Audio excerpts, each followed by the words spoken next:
What's up everybody, Superdorks fan here for another car review. This is of course the 2014 Rolls-Royce Wraith.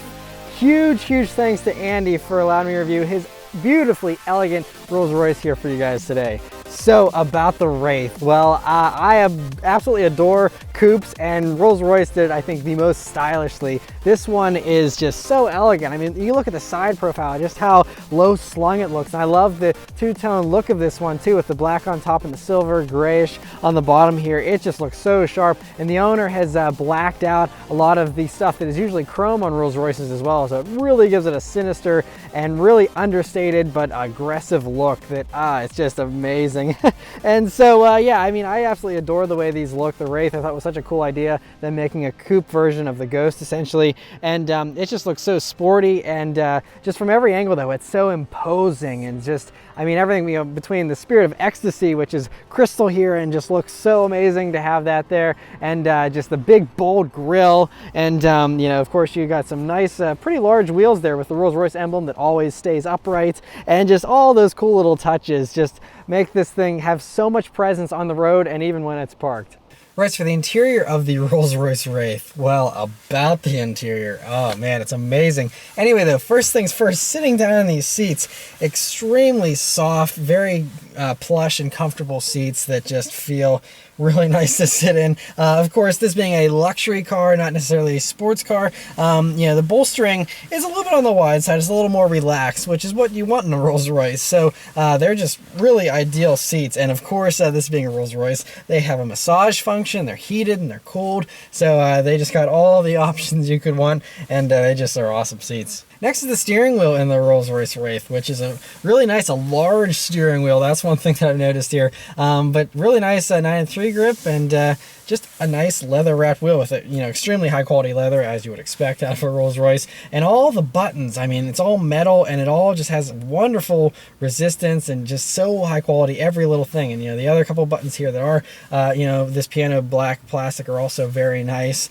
And yeah, it's just a really nice thing to even look at. Next is the gauges in the Wraith, which are very cool, very elegant looking. You know, you have the dials here, which have a little bit of a very cool three-dimensional thing going on with them, and I love the little skinny needles as well. I love how it has a power reserve meter, so there isn't a tachometer in this. It's just how much power the car has left to give you, and that's really awesome. So whenever you go full throttle, you know, it'll actually go down versus you know, going up, which is very unique. Otherwise, though, you have just a little bar of information there. It'll show your odometer and a few other basic things like that, and you know, very simple gauges. And it also does have a little thing there to show you your road for the adaptive cruise control, but otherwise though, they're very traditional and very elegant looking gauges. Coming over to the center of the dashboard here, it is very beautiful just to look at again. So up top here, you know, this is where, you know, since BMW owns Rolls-Royce, you'd have a little bit of BMW influence here with this infotainment system,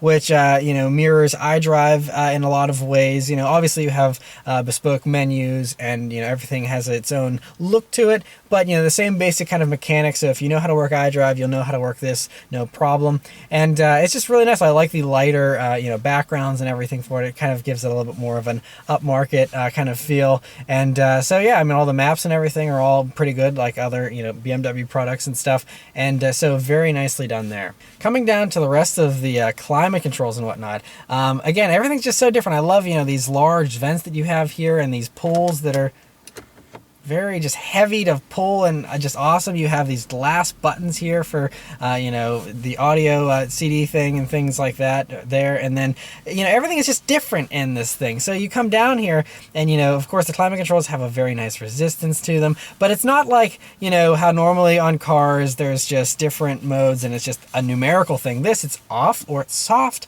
medium, high, or max for how intense you would like your airflow to be. It's just all very elegant. The Idrive Controller too, I love how it has the Spirit of Ecstasy pictured here, and you know, all has a very nice resistance to it as well, and you have some more glass buttons, and so it's just over the top nice. As far as store space in the Wraith, it's actually pretty good. So you have very generously sized map pockets here, no kind of bottle holder or anything, but nice to have a nice large pocket there. Coming over to the center here, you have your 2 cup holders, which are nicely hidden by this very heavy and nice feeling cover. This piano black, I like how the customer here, you know, he spec'd piano black for all this stuff. It looks really great. And then coming back here, you also have you know, a power outlet and, you know, what would be ashtrays or coin holders here. And again, just all the bright work and everything is just so classy. And then coming back to the center armrest here, of course, very softly padded, great for resting your elbow on. And then you open that up here with a little button, and you have a good size, you know, center console here. Good depth to it, and you also have a phone hook up there if you want to do stuff like that. But yeah, otherwise though, you know, there isn't any like USB jacks or anything like that in there. It's all just kind of, you know, for storage, but nice nonetheless.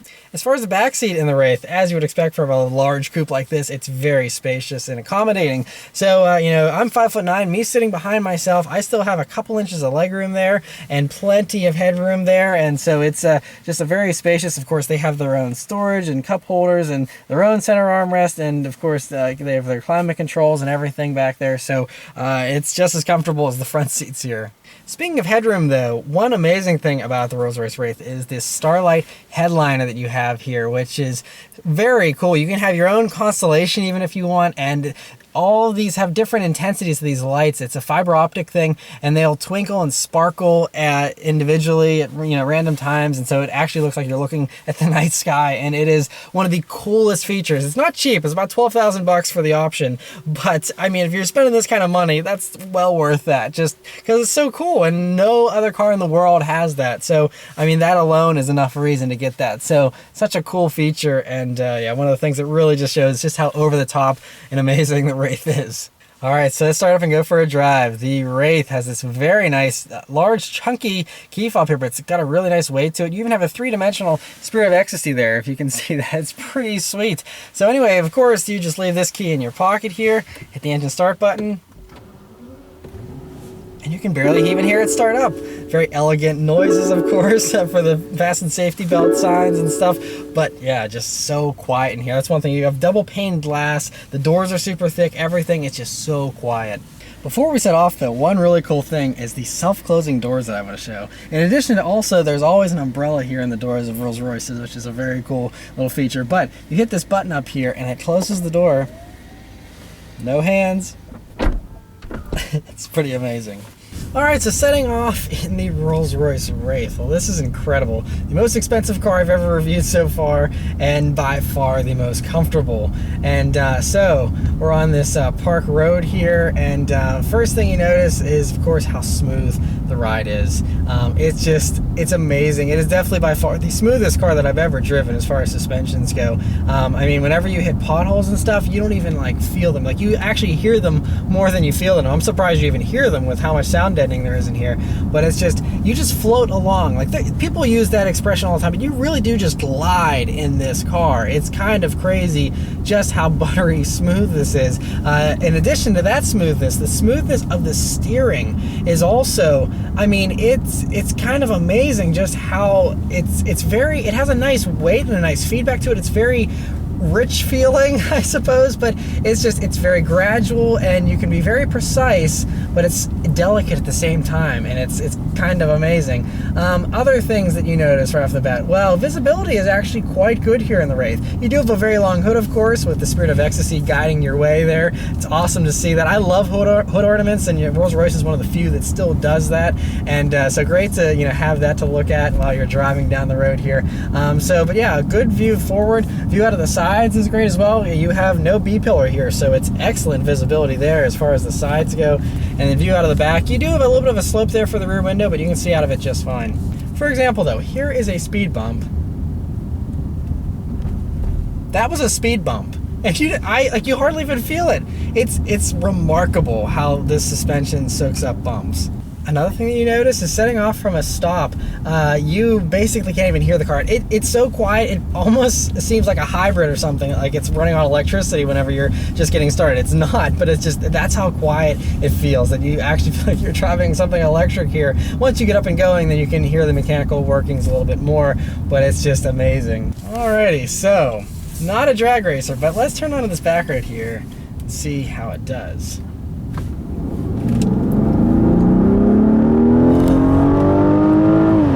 Okay, so it gets up and goes really, really well.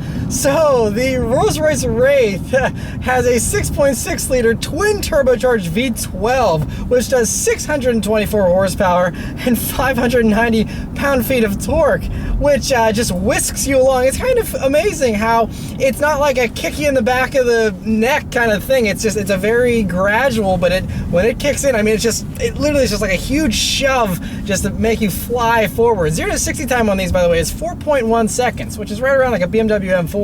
Not slow whatsoever. And another little acceleration.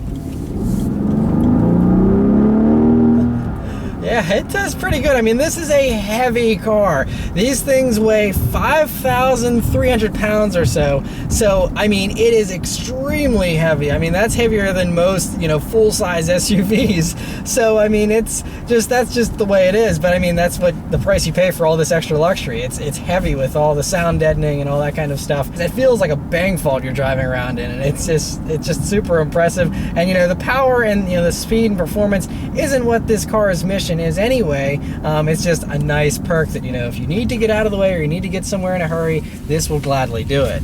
Now, this isn't a backroads carver, but let's take it around a few corners and see how 5,300 pounds is handled here in the Rolls-Royce. And you know what?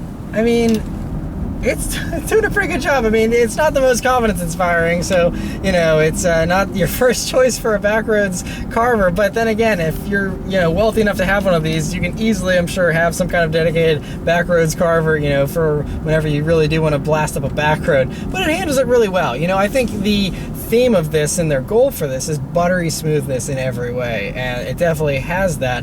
It's just everything about it, it's just like you're riding around on a cloud, and a cloud isn't going to handle like a scalpel, so it's just you kind of just guide it along, and it floats through the corners, and it's very peaceful about it. The way that it does everything is very peaceful. Even that acceleration, it's very serene in the way that it delivers that insane amount of power, and there's no drama really about it, honestly. But that's the point, again, because you're looking for something that has just this peaceful, happy feeling about it. Anyway, though, now that we've caught up to traffic here, it's kind of funny just the next level stuff that this is. Like this headliner, $12,000. This Mitsubishi Mirage in front of us, $12,000. like you can get an entire car for the cost of this headliner. It's just like it's just bonkers.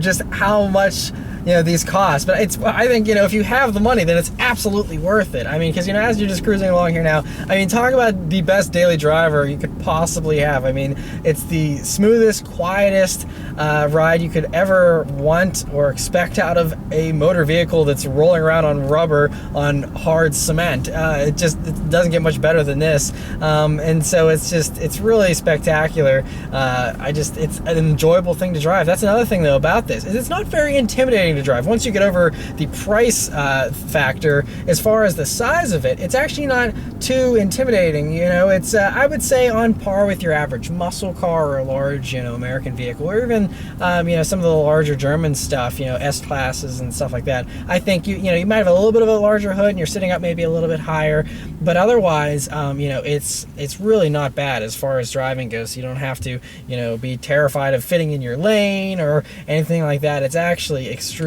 easy to drive. You do get a little bit of drama there though. Once you really put your foot into it and it downshifts. It's got an 8-speed automatic, by the way, and the shifts are extremely smooth. I mean, unless you request a ton of power for some random reason at some random time, then it kicks down and you can feel that, oh hey, we have a transmission working here. Otherwise though, the upshifts, you can't even tell that it's upshifting.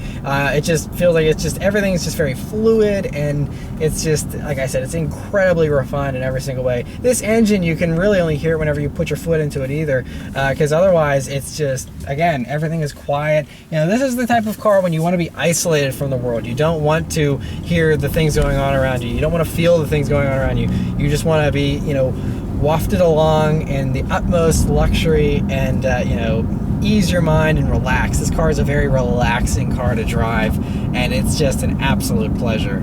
A couple other things, you know, as far as typical car review stuff goes, you know, as we're at higher speeds now, the steering weight is still really ideal. Honestly, it's a little heavier than I was expecting out of a Rolls-Royce, but again, this is the Wraith, which is the sportier of the Rolls-Royces, so maybe, you know, the Phantom and stuff like that has a little bit lighter steering, but I love the steering. It was perfect, and I wouldn't change it one bit, so I really love that. Another thing to mention is the brakes. They're very meaty feeling. There is a good bit of travel there, but they're fully sufficient brakes. This has really good stopping time, even though it is 5,300 pounds. You don't have to worry about not being able to stop in one of these. It does have very meaty brakes there, and those large wheels to be able to stop this car very well. Okay, so now this road has been ground down, and it's extremely rough because they're in the middle of getting ready to pave it. And it's still like, it's hardly like even that bad. Like if you were in any other car, this would be like, and this, it's so mild. I don't know how they isolate this stuff. Another thing to note is, of course, although this car is rear-wheel drive, there is no tail-happy antics. There isn't any rear-wheel drive characteristics really about this car. It has a nearly 50-50 weight distribution. I think it's 51-49. So it has a very good balance about it. And so because of that, you know, you don't have to worry about back ends kicking out or anything like that, you know, whenever you do push it a little bit. And these tires, they're not the widest out there, but, you know, they're fully sufficient and, you know, really soaking up the bumps nicely. We have 255 wide tires up front, and then we have 285s in the back there. So just, you know, pretty tall sidewalls, though. It really helps to give this cushy ride, and it, like I said, it just feels like you're floating on air. It really does. A couple other things to note is that, you know, partially thanks to the BMW partnership, but also because of, you know, just this being the pinnacle of luxury, you do have a lot of nice tech features as well in these cars, such as, you know, it has lane keep assist, and if you are veering out of your lane a little bit, it does like to buzz the steering wheel a little bit to help you out with that kind of stuff. And then it also, of course, has the adaptive cruise control, so that you don't have to worry about, you know, all the slowing down whenever you're cruising on the highway, which is all very nice, and it actually adds to the luxury of it, I think. Yeah, it's just very coal, though, that it blends that old school craftsmanship and feel with the high-tech amenities as well. So awesome, you know, that it has that.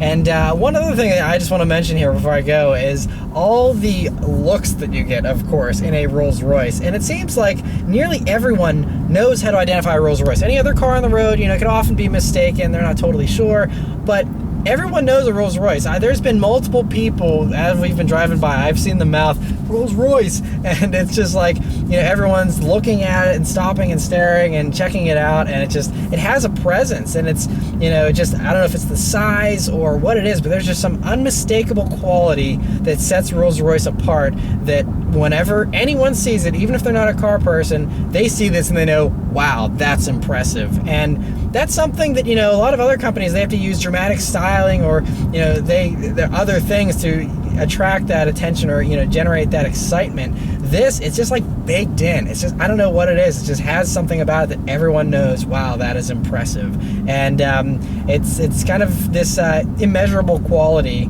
that is just adds to the impressiveness of the Wraith.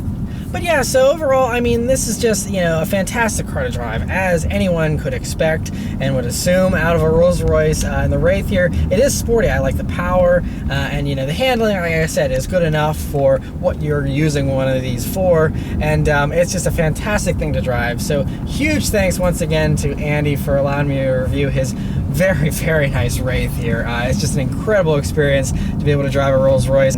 It truly is an unmatched level of luxury, I think, and it's really what sets these cars apart and just makes them exquisite in every way.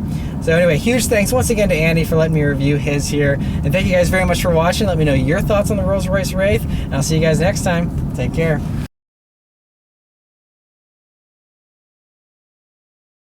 We're about to take this off here.